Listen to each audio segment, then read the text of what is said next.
Como objetivo general tenemos evaluar el efecto de la variación del número de reinos en el coeficiente de película, modificando los flujos másicos de entrada de ambos fluidos y considerando la variabilidad del área de transferencia. Como objetivos específicos tenemos dos.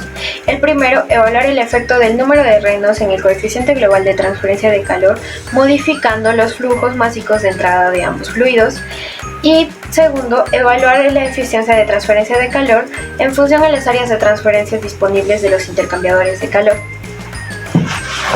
Debido a la situación de la pandemia del COVID-19 que atraviesa el mundo entero, el acceso a los laboratorios de nuestra universidad se encuentra clausurado. En ese contexto, se decidió construir módulos de intercambiador de calor como estas, con materiales reciclados y caseros para no dejar de realizar nuestros proyectos de investigación, superando diferentes limitaciones propias del contexto. Para ello se desarrolló habilidades básicas de carpintería, cañería, pintura y manejo de algunas herramientas, con el apoyo y participación de nuestra familia. Justificación teórica. La presente investigación se realizó con el propósito de evaluar la factibilidad de la construcción de un intercambiador de calor empleando materiales caseros, tal es el caso del PVC, el cual es utilizado como serpentín en este módulo. Se justifica teóricamente puesto que existen antecedentes en los que se ensamblan tuberías de tal forma que se utilizan diferentes temperaturas, aunque se sabe que la eficiencia no será buena, puesto que la conductividad térmica del PVC es muy baja. Justificación práctica. La presente investigación se realizó porque existe la necesidad de generar datos reales de experimentación para evaluar la influencia de las variables, tal es el caso del flujo másico, el área de transferencia y las temperaturas, en la eficiencia de un intercambiador de calor. Esto independientemente del material a utilizar para su construcción. Metodología experimental. Los intercambiadores caseros de tipo serpentín y tubo concéntrico tienen sus propias limitaciones experimentales, por su propia naturaleza casera, que son las siguientes. 1. Límite de temperatura. La temperatura máxima que puede alcanzar el intercambiador casero es de 60 grados centígrados. 2. Límite de presión. 3. Límite de flujo. El flujo del fluido caliente va a ser un parámetro, ya que solo va a existir un caudal. Diseño experimental. Las variables que vamos a utilizar son las siguientes. La variable independiente, que es el número de Reynolds, el diámetro, la longitud y la temperatura. Y las variables dependientes, que es el número de Nase. Ahora, para el diseño experimental vamos a hacer 4 experimentos diferentes, a 4 caudales diferentes. A una temperatura constante vamos a obtener 4 diferentes números de Reynolds y 4 diferentes números de Nase.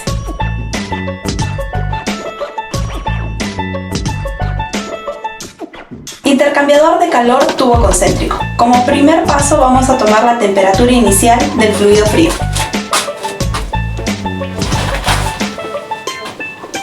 Como segundo paso vamos a tomar la temperatura inicial del fluido caliente. Ahora, como tercer paso, vamos a regular nuestro caudal.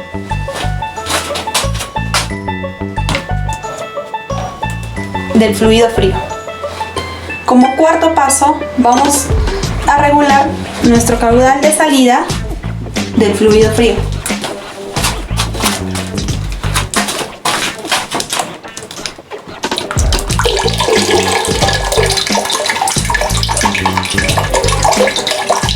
Como quinto paso, vamos a abrir la llave inicial de nuestro fluido caliente.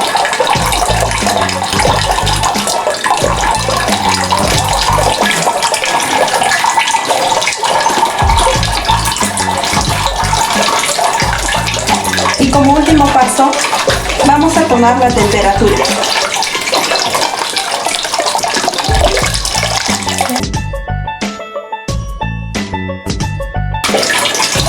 Y así sucesivamente vamos a realizar la experimentación con los 4 caudales diferentes.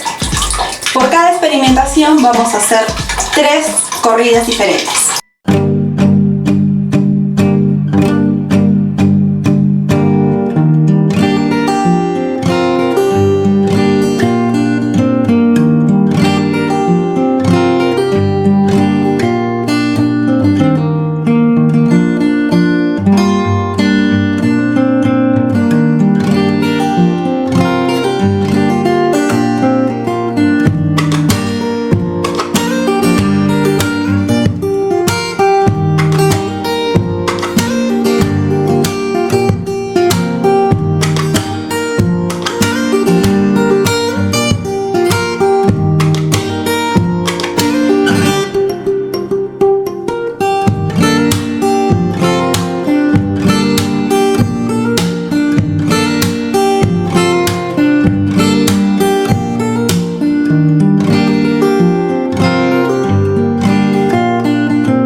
Análisis de resultados. En esta sección presentamos el análisis de resultados de los datos procesados que se obtuvieron en la experimentación. En primer lugar tenemos el efecto del número de Reynolds en el coeficiente de película. En este gráfico se muestra claramente la influencia del número de Reynolds en el coeficiente de película externo, como lo indica el tramo 1-2. Sin embargo, tenemos también algunos tramos como el 0-1, el cual indica que hubo una mínima variación del número de Reynolds, puesto que se trabajó en régimen laminar. El punto número 1 indica un punto de inflexión, el cual se dio a causa de que el régimen laminar cambió a régimen turbulento. Y el tramo 2-3 indica un descenso en el coeficiente de película debido a la influencia del número de Reynolds que disminuyó. Enseguida tenemos el efecto del número de Reynolds en el coeficiente de película interno. Esto se da en el lado del fluido caliente. De la misma forma que en el gráfico anterior, se muestra en el tramo 2-3 una clara, directa influencia del número de Reynolds en el coeficiente de película interno. Sin embargo, tenemos dos anomalías interesantes, el tramo 1-2 y el tramo 3-4. Estos se debieron a que existió una variación en la temperatura final del fluido caliente. Enseguida tenemos el efecto de la variación del número de Reynolds en el coeficiente global de transferencia de calor. De la misma forma que en los gráficos anteriores ratificamos el papel protagónico del número de Reynolds en el coeficiente global de transferencia de calor, puesto que existe una clara, directa y significativa influencia del número de Reynolds en el coeficiente global de transferencia de calor, como así lo indica el tramo 2-3. Sin embargo, tenemos el tramo 1-2, el cual indica o aparentemente indica una constancia en el valor del coeficiente global. Sin embargo, esto se debió a que el número de Reynolds varió en muy poco y por eso es que aparenta una constancia. Y de la misma forma el tramo 3-4 aparentemente indica un descenso en el coeficiente global de transferencia de calor. Sin embargo, revisando los datos procesados, pues existe un incremento de aproximadamente 2000 unidades en el número de Reynolds, que en comparación al tramo 2-3 es mínimo. Enseguida, y no menos importante, tenemos el efecto del área de transferencia de calor en la eficiencia de los intercambiadores de calor. En esta ocasión presentamos dos líneas muy interesantes. La línea amarilla representa la comparación de las eficiencias de los intercambiadores de calor de tipo serpentín, los cuales están construidos con material de PVC y polietileno de baja densidad. Esto indica claramente que el área de transferencia también juega un papel protagónico en la eficiencia, puesto que mientras mayor sea el área de transferencia, mayor será la eficiencia del intercambiador de calor, como lo indica el tramo 1-2 y el tramo 2-4. Sin embargo, este comportamiento tiene un límite. Llegará a un punto en el que, por más que se le incremente el área de transferencia de calor, la eficiencia se mantendrá constante. La línea azul representa una comparación de las eficiencias de los 4 intercambiadores de calor, incluyendo el intercambiador de tubo concéntrico, el cual está construido con materiales de tubo aluminio galvanizado, la cual tiene un coeficiente de transferencia muchísimo mayor al PVC. Sin embargo, ocupa el tercer lugar en la eficiencia de los intercambiadores de calor. Pero lo más interesante de esto, para ocupar este puesto necesitó un área de transferencia muchísimo menor a los intercambiadores de calor de tipo serpentín. Y por último presentamos el resumen de resultados más importantes de la investigación. Bueno, en este caso primeramente vale recalcar o vale mencionar que se trabajó en los siguientes regímenes: serpentín, laminar, laminar, serpentín, turbulento, laminar, serpentín, turbulento, laminar y tubo concéntrico, laminar, turbulento. Estos regímenes se dieron propios naturalmente por su operación. Bueno, se alcanzó una eficiencia mayor de 35,97% por el módulo de tubo concéntrico, puesto que, como ya lo dije anteriormente, está construido con material que es aluminio galvanizado. Y en los de tipo serpentín se alcanzó 13,57% de eficiencia y 11,64% de eficiencia, los cuales nosotros creemos que son todos razonables, ¿no? Y bueno, tenemos un dato muy importante también, el cual representa el 49,92% de eficiencia. Y bueno, esto lo descartamos porque entendemos que se dio producto de la inconsistencia de los datos, del recoge de datos y por la inconsistencia del procesamiento de los datos.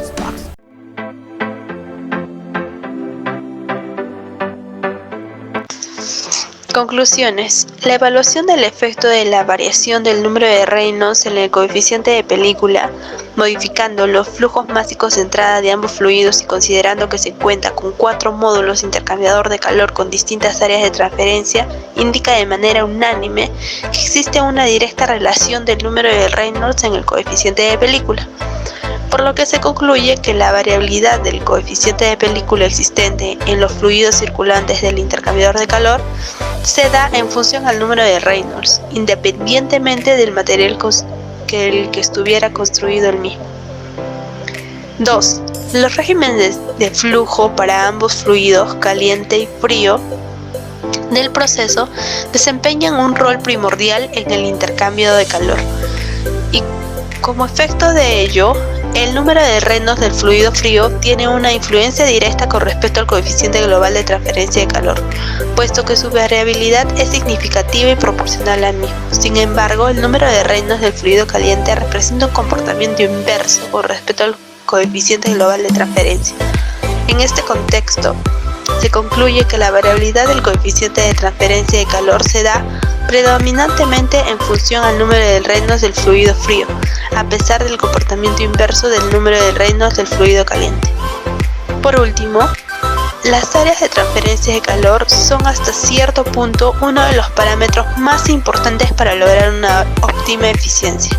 En este entender, se concluye que la eficiencia de un intercambiador de calor es el resultado de la directa influencia del área de transferencia. En este efecto, tiene un límite fácil de alcanzar. A partir de 0.185 metros cuadrados, la eficiencia incrementa cada vez en una proporción menor. Se recomienda realizar la experimentación variando el flujo másico del fluido caliente, ya que la influencia de este flujo másico es predominante para poder mejorar la tasa de transferencia de calor, y al variar el flujo másico también va a variar el coeficiente de película. También se recomienda reemplazar el tanque del fluido caliente por un sistema que permita variar la potencia suministrada al fluido de trabajo. Esto con el fin de variar el caudal y que la temperatura permanezca constante. También se debe controlar todas las variables posibles que puedan ser causantes de error e influyen significativamente en el resultado. Como una cuarta recomendación tenemos mejorar el proceso del diseño y ensamblado del intercambiador de calor para que el desempeño sea óptimo y no decaiga en el tiempo y tener que aumentar más el desempeño térmico.